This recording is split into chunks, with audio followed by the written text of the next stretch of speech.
Relative velocity.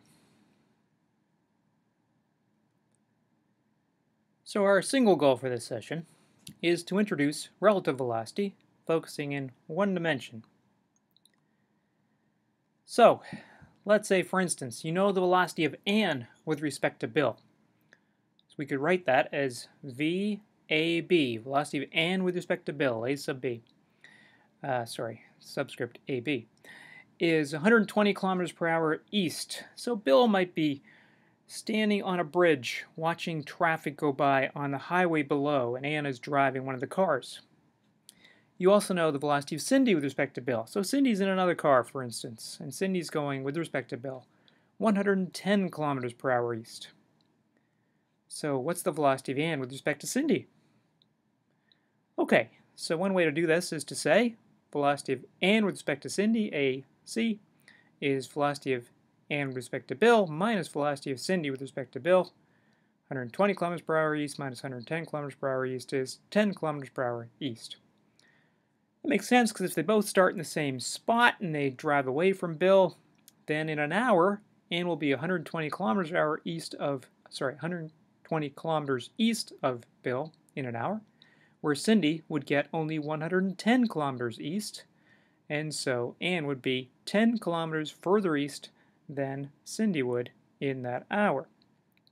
Okay, now we can write this like the following way instead. VAC is VAB plus VBC. So velocity of one thing with respect to something else is velocity of that one thing with respect to a third reference object plus the velocity of that third reference object with respect to the second one.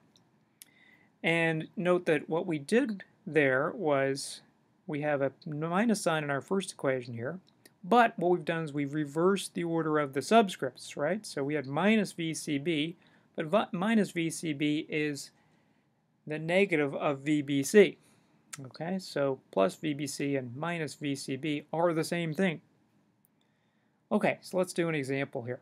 So here's sort of expressed as a picture, and this is Bill's perspective. You know it's Bill's perspective because he is at rest.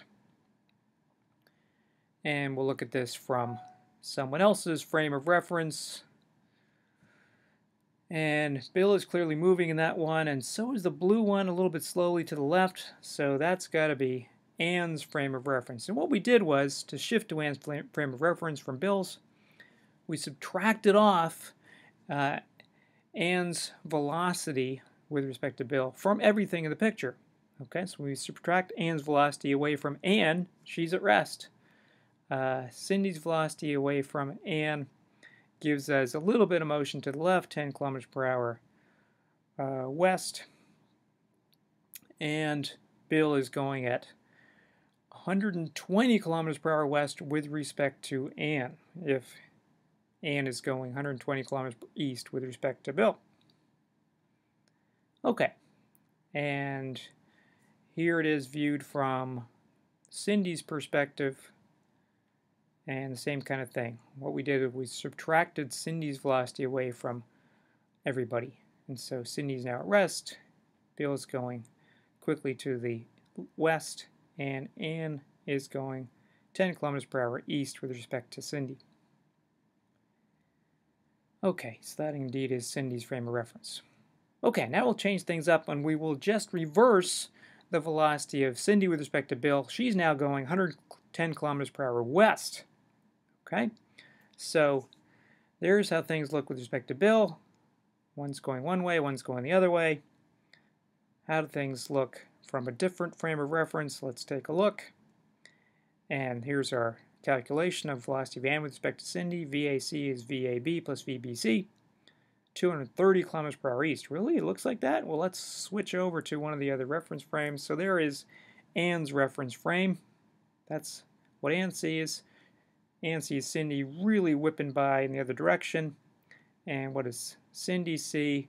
Cindy sees this, and she sees Ann going really, really fast east, in fact 230 kilometers east. And again, we shift to Cindy's frame of reference by subtracting off Cindy's velocity from everyone, including herself.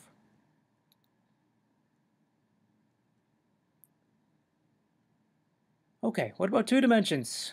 Well, look, that's the same equation we just used before. We can apply that to 2 dimensions. It's just a little more challenging to do the vector addition, but it can be done. And you can usually use components or sine law and cosine law to work out the answer when you have the vector addition problem. It's just a vector addition problem is what it comes down to.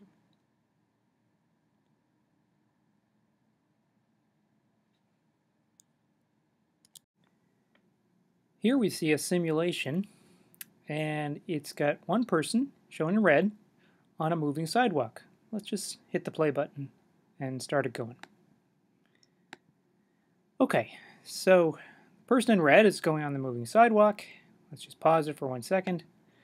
So this is Mia.